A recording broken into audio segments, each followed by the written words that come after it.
for anyone that's starting off today, I say go for it. I say do it. I say start now. I say don't let fear hold you. Don't let what anyone says break you or make or stop you. Just start with what you know. Start with what you're passionate about. Start with what drives you, and then work your way from there. So for example, if you want to be a blogger, you start writing, right? You start with what you know. You start with sharing your story. You start with writing about what brings you to life, or brings life to you, what drives you.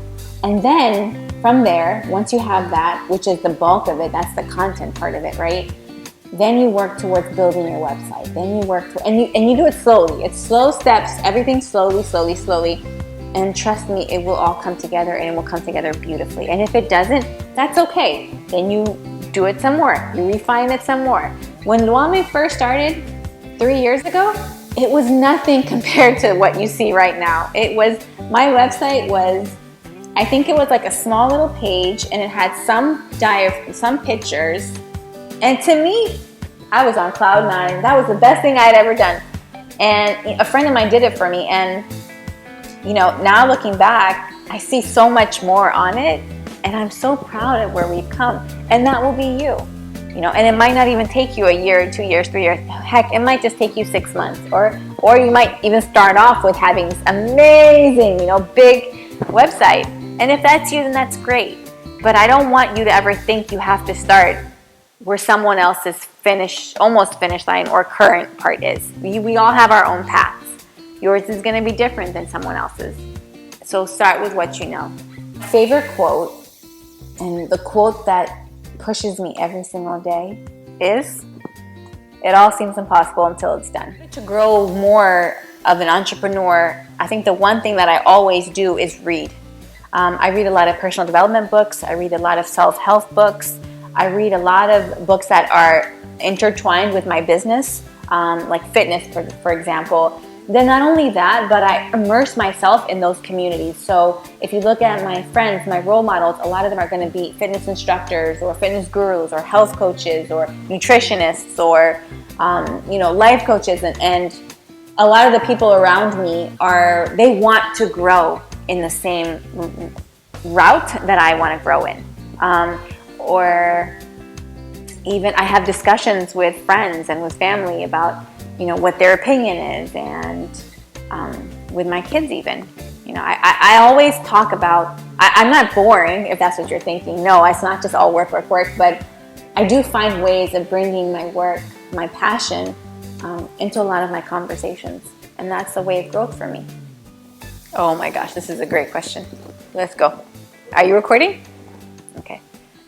The book that inspired me the most, I would have to say, is The Miracle Morning. I can't stop talking about that book. I mean, I talk about it with everyone. I made my daughter read it. I didn't make her read it. She read it, but I made my husband read it, my sister read it, and it fell on her lap mysteriously. But it's a book that I encourage every single person to read, because it will drive you to want to wake up early and to have that power hour for yourself where you create me time for you. Okay? It is an amazing book, and I highly, highly, highly encourage you. The Miracle Morning by Hal Elrod. The winning formula to become successful in any business you want to do is consistency, being confident, and confident comes from consistency.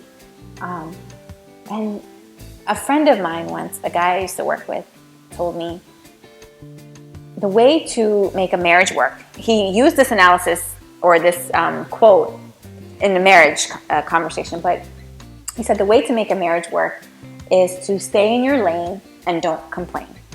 And the same concept kind of works for business. You stay in your lane and you don't complain. Don't try to be what someone else is being. Don't try to do what someone else is doing. Just do you, be you. And people they're gonna gravitate to that. They're gonna see that you're being authentic and that you really wanna help. And then they're gonna be pulled to you. So stay in your lane and don't complain. And do that consistently. And there you go. Yeah, consistency. So my greatest achievement as far as Luame is concerned, my Fit by Luame program.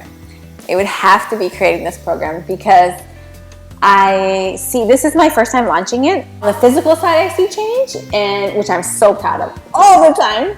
But on the emotional side of things, how they're being, how they're showing up, how they're building their own routines, how they're visualizing their dreams, I see changes. And that makes me smile. It makes me cry with them. It makes me always want to do this. And it makes me proud because I know that my work means something. And I know that I'm helping someone, and that person is now going to take what they've learned from me and they're going to share that with someone else, you know, and then that person's going to get help, and it's going to keep going and going and going. So the advantage and disadvantages of being an entrepreneur, like almost like a 20-80% scale, because 80% of it, I would have to say, would have it as advantages in the sense that, you know, you're not working on someone else's time. You're on your own time. You make your own schedule. You know how much you can and cannot make in that 1 year, right? You build out your own salary.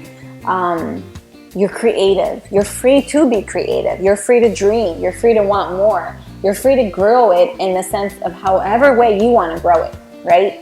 But then that other 20% would have to be the flip of that, is that, A, you don't know how much you're going to bring in. There could be months where, or maybe even years, where it's not bringing in anything.